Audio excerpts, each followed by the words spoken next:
नमस्कार दोस्तों। अगर आप म्यूचुअल फंड में या एसआईपी में इन्वेस्टमेंट करते हैं या इन्वेस्टमेंट करने की सोच रहे हैं तो आपको म्यूचुअल फंड से जुड़ी एक बात बताता हूं जो आपको पता होनी बहुत ज़रूरी है, क्योंकि यह आपके लॉन्ग टर्म के जो रिटर्न्स हैं उसको बहुत प्रभावित करती है। हम यहाँ बात कर रहे हैं एक्सपेंस रेशियो की। एक्सपेंस रेशियो को टोटल एक्सपेंस रेशियो या टीईआर भी बोला जाता है। ये तो आपको पता ही होगा कि म्यूचुअल फंड में फंड मैनेजर हम जैसे लोगों के द्वारा इन्वेस्ट किए हुए पैसों को स्टॉक मार्केट में इन्वेस्ट करता है और स्टॉक मार्केट से जो बदले में रिटर्न मिलता है उस रिटर्न को वो हम इन्वेस्टर्स में वापस कर देता है। यहाँ तक आपकी बात एकदम सही है।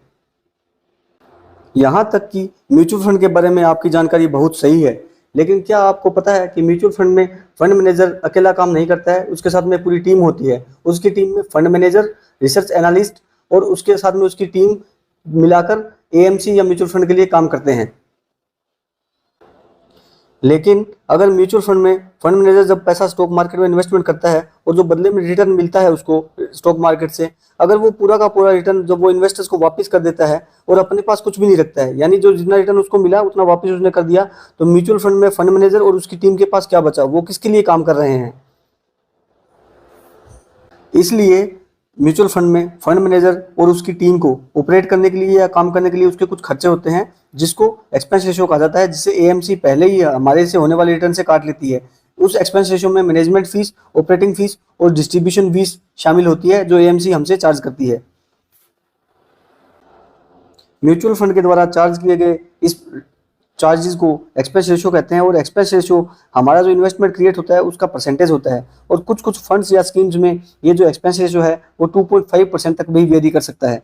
दिखने में ये एक्सपेंस रेशियो का जो चार्ज है वो बहुत छोटा होता है, लेकिन लॉन्ग टर्म में मिलने वाले आपके प्रॉफिट को ये एक्सपेंस रेशियो काफ़ी हद तक कम कर सकता है या काफ़ी फर्क डाल सकता है।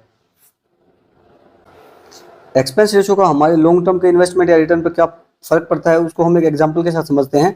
मान लीजिए कि हमें एक इन्वेस्टमेंट में एसआईपी करनी है और एसआईपी में हम 10,000 रुपये पर मंथ इन्वेस्ट करेंगे और हमने जो सीएजीआर माना है वो 16% का माना है, यानी साल में 16% का सीएजीआर हमको मिलेगा। तो हमने दो फंड हाउस लिए। पहले फंड हाउस का एक्सपेंस रेशियो 1% का है, जबकि दूसरे फंड हाउस जो हमने लिया उसका फंड का एक्सपेंस रेशियो है वो 2% का है। तो 10 साल के बाद जो हमें रिटर्न क्रिएट करके देता, पहला जो फंड हाउस है वो 26.30 लाख रुपए क्रिएट करके देगा, जबकि दूसरा फंड हाउस 24.90 लाख रुपए क्रिएट करके देगा। तो आप देख सकते हैं कि सिर्फ 1% के एक्सपेंस रेशियो के फर्क की वजह से भी लगभग रिटर्न में हमारे 1.5 लाख रुपए तक का फर्क आ गया।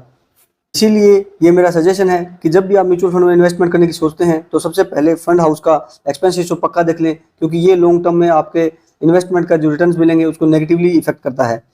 तो अगर आपको हमारा कंटेंट पसंद आ रहा है तो चैनल के साथ इसी तरह बने रहें और चैनल को लाइक और सब्सक्राइब जरूर करें।